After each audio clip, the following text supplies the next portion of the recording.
Muy buenas a todos, soy Rick o RixDub y hoy os traigo una nueva crítica. Este caso va a ser Stranger Things 3. Debo decir antes de todo que soy un gran fan de esta serie. Las dos primeras temporadas me gustaron mucho, pero esta me ha parecido regular. Así que hoy voy a contaros por qué me ha parecido regular y alerta porque hay spoilers de la historia.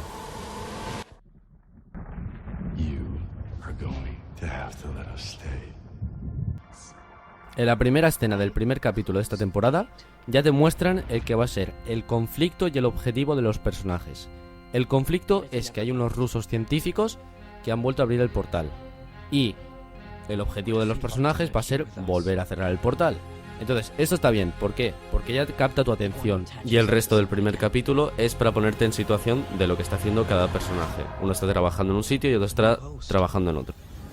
Algo que no me ha gustado de la temporada es que los protagonistas entran en la adolescencia y ya no son nerds, cada uno va a su bola. Esta situación me ha hecho perder la magia de la serie, ya que estábamos acostumbrados a ver a los nerds salvar el mundo. Ahora vemos a algunos personajes intentar reanimar esa situación, como Will o Dustin.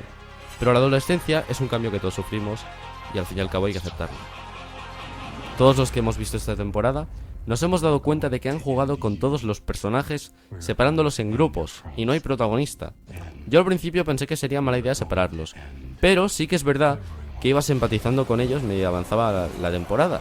He notado que los principales protagonistas, excepto Dustin, no hacían nada en los dos primeros episodios, o sea, estaban completamente cegados por la adolescencia, haciendo tonterías, y bueno, eso me hizo crear una sensación de estancamiento. El momento en que Max y Eleven se dan cuenta de que vuelve la Azotamentes es gracias a que estaban espiando a Billy, algo tan simple como eso, que puede parecer una situación ridícula. Pero pensar que esa acción de espiar va relacionada también con la adolescencia. A partir del cuarto episodio, noté que la temporada tenía un ritmo mucho más dinámico, con mucha acción, buena comedia y un final muy emotivo. Todos los nuevos personajes me han gustado mucho, cada uno con su personalidad y su importante participación. Si me tengo que quedar con uno, sería con Robin.